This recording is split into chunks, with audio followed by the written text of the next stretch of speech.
New aspirants అంటే ఫ్రెష్గా డిఈడీలు బీఈడీలు అయిపించిన వాళ్ళు లేదా ఎంప్లాయ్మెంట్ కోసం అంటే అటు టీచర్ జాబ్ల కోసం ప్రయత్నం చేసేటోళ్ళు వాళ్ళు ఎట్లా ప్రిపేర్ అయితే టాప్ మార్కులు సాధించే అవకాశం ఉంటుంది. ఇప్పుడు మనం ప్రీవియస్ చూసినట్టయితే 115, 120 మార్కులు కూడా పేపర్ 1లో పేపర్ 2లో వచ్చిన వాళ్ళు ఉన్నారు. వాళ్ళకి మనం ఎట్లాగా డిఎస్సిలో వెయిటేజ్ ఉంటుంది కాబట్టి అక్కడ ఈజీగా ప్రభుత్వ ఉద్యోగం పొందడానికి సులువు అవుతుంది. రైట్, వాళ్ళు ఎట్లా ప్రిపేర్ అయితే టాప్ మార్కులు వస్తాయి, వాళ్ళు పాటించవలసిన సూత్రాలు ఏమిటి? ఓకే, ఈ ఎంప్లాయీస్ అంటేనేమో మీరన్నట్టు క్వాలిఫై అయితే సరిపోయింది. ఎస్. ఇప్పుడు అన్ఎంప్లాయీస్కి ఇది జీవన్ మరణ సమస్య. ఎస్. ఇప్పుడు మాకు ఈ ఫీల్డ్లో ఉన్నాం కాబట్టి ఉద్యోగం పొందినవాడు ఎంత ఆనందంగా ఫోన్ చేస్తాడో, ఉద్యోగం పొందని వానికి కూడా తల్లిదండ్రుల కంటే ఫస్ట్ గుర్తొచ్చేది టీచరే అని నేను అనుకుంటా. అవును.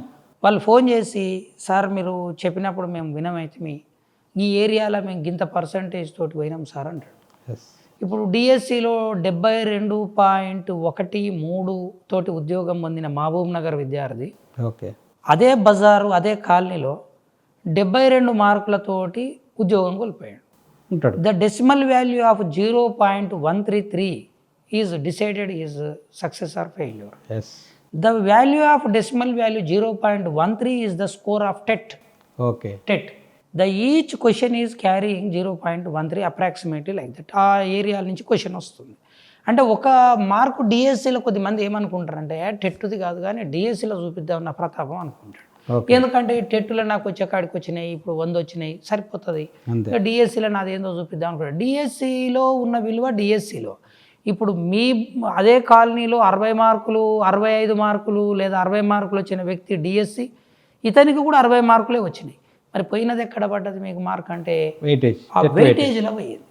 అందుకోసం మనము స్వామి వివేకానంద చెప్పినట్టు సుదీర్ఘ లక్ష్యాలను ఛేదించడం కంటే స్వల్పకాలిక లక్ష్యాల మీద గురి పెట్టడమే విజేతల యొక్క ప్రధాన సిద్ధాంతం అంటాడు ఆయన.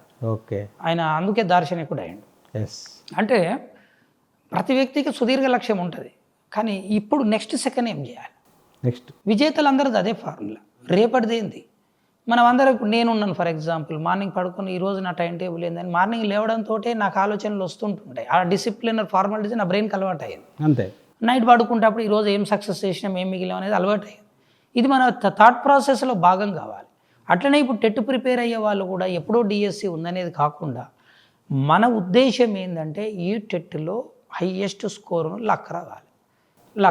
మన టార్గెట్ 130 పెట్టుకోవాలి. 130 పెట్టుకోవడం సాధ్యమవుతుందా అని అంటూ ఉంటారు. ఎప్పుడైనా విల్ పవరే ఫస్ట్ ఇంపార్టెంట్. అంతే. 150 మార్కులకు ఇప్పుడు ఒకటండి మనం మాట్లాడుకుందాం. అడాలసెన్స్ ఏజ్లో ఉన్నటువంటి ఒక పిల్లవాడు వాస్తవంగా చెప్పాలంటే ఏజ్ను జయించాలి, వాని హార్మోనల్ సిస్టమ్ జయించాలి, కన్ఫ్యూజన్ డైలమా ఏజ్ అది. ఇన్నింటిని జయిస్తూ కూడా వివిధ కాలేజ్ కార్పొరేట్ వ్యవస్థలలో వాళ్ళు ఒత్తిడికి లోనవుతూ 1000 మార్క్స్కి 998 మార్క్స్ కొడుతుండు వాడు. ఓకే. 2 మార్క్స్కే తక్కువ వస్తున్నాయి. అంతే. ఈవెన్ వాడు ఏజ్తో ఫ్రస్ట్రేషన్ పొందుతూ ఫ్యాంటసీ ఏజ్ అంటాం దాన్ని. సైకాలజీ పరంగా చాలా ఇంపార్టెన్స్ ఉన్న age, beautiful age and dangerous age, confusion age, dilemma age అని ఇన్ని పేర్లు ఉన్నాయి దానికి. ఆ ఏజ్ని జయిస్తూనే తనంతా అదవుతున్నాడు. అటువంటి పిల్లవాడే అంత అవుతుంటే మెచ్యూరిటీ లెవెల్స్ అన్ని పెట్టుకొని 150కి 130ని పొందలేమా అని చెప్పే టీచర్స్గా మనమే ఆలోచించకుండా మనం ఇంకొకటి ఏంటంటే సార్, టెట్ డిఎస్సికి ప్లస్ పాయింట్ ఏంటంటే కంటెంట్స్ మనకి ఏ బుక్ నుంచి వస్తాయో తెలుసు మనకు. అంతే. తెలిసినాక దాన్ని రివిజన్స్ అండి, ఇంకా వేరేం పని ఏం లేదు, పునరభ్యసనాలు పెంచడమే. అది కూడా సైకాలజీలో ఉంటుంది.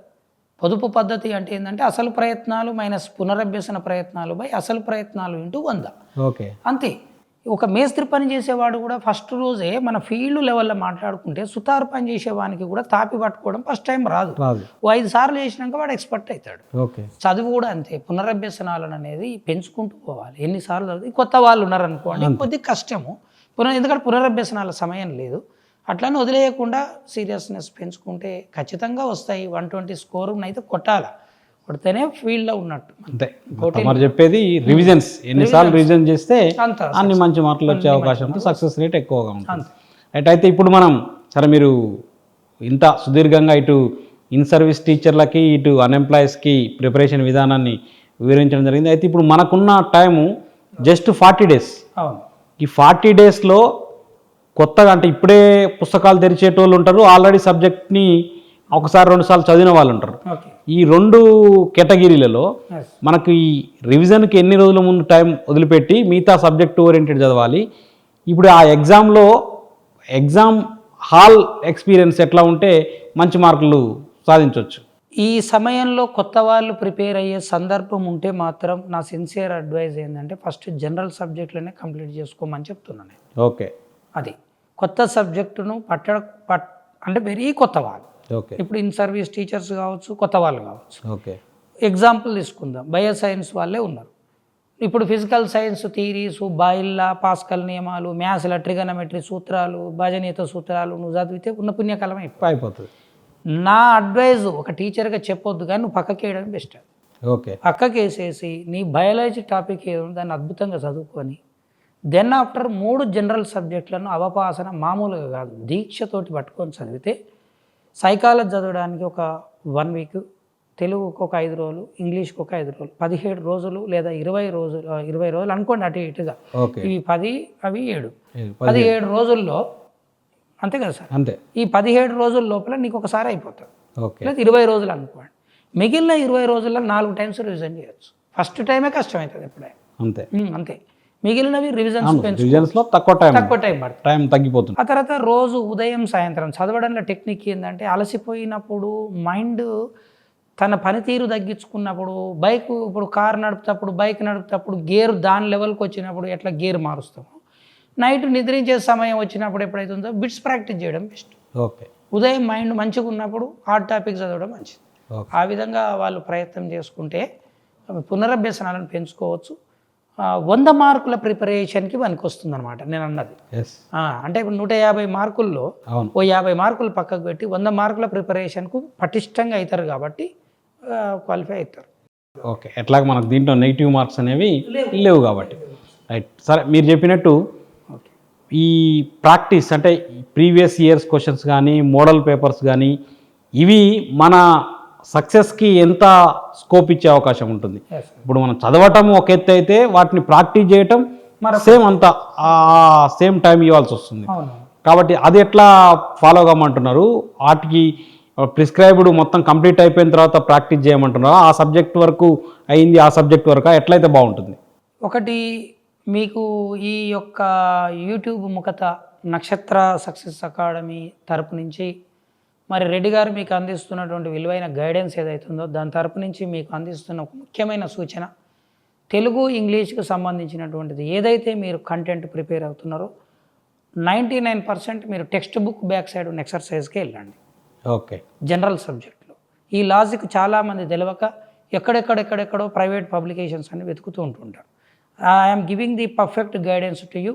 First you refer the text books. Text book back side ఉన్నటువంటి గ్రామర్ పార్ట్ను, వాళ్ళు ఇచ్చిన క్వశ్చన్స్ను ఎంత చదివితే అందులోకి వెళ్ళే క్వశ్చన్స్ వస్తాయి. ఆ పుస్తకం బ్యాక్ సైడ్ కవి పరిచయాలు ఉంటాయి, ఇంగ్లీష్ గ్రామర్ పార్ట్ ఉంటుంది, అందులో నుంచి క్వశ్చన్ మిస్ కాదు. ఓకే, ఇది క్లియర్. ఇక పోతే సైకాలజీకి సంబంధించి మోడల్ పేపర్స్ ఏవైతే ఉంటాయో అదర్ దాన్ మెటీరియల్ మీద ప్రిఫరెన్స్ కావద్దని చెప్తున్నా సలహా. ఎందుకు అనంటే ఎప్పుడైతే హైపోథెటికల్ క్వశ్చన్స్ ఏరియా ఉంటుందో ఈ హైపోథెటికల్ ఏరియాస్లో ఏం చేస్తారంటే ఏ నాలెడ్జ్ లేని వ్యక్తి కూడా మేధావిగా మారుతాడు. అంతే. అంటే కరోనా టైంలో ప్రతి ట్యాబ్లెట్ కూడా కరోనా మందుగా మారినట్టు. ఎందుకంటే ఎవరికి తెలియదు ఏది వేసుకుంటే ఏమవుతుందో అని. అప్పుడు గుంటూరు నుంచి ఒక వ్యక్తి వచ్చిండు, 5 రూపాయలకు ప్యాకెట్ అని అమ్మిండు, అది వేసుకొని కూడా వికటించిన వాళ్ళు ఉన్నారు. అట్లా ఈ వికటించే పరిస్థితికి తెచ్చుకోవద్దని నా అడ్వైస్. మరి ఎట్లా ప్రిపేర్ కావాలి సార్ అంటే తెలుగు అకాడమీ ప్రశ్నలని దీన్ని ఫాలో కావచ్చు, ప్రీవియస్ క్వశ్చన్స్ని మాత్రం ఫాలో కావడం మంచిది. మోడల్ క్వశ్చన్స్కి మాత్రం ప్రామాణికమైన ఎక్స్పర్ట్ ఫ్యాకల్టీని ఫాలో కావాలి తప్ప ఫ్యాకల్టీ కాకుండా ఫాలో అయితే క్వశ్చన్ వికటించే ప్రమాదం కూడా ఉండే అవకాశం అయితే ఉంటుంది.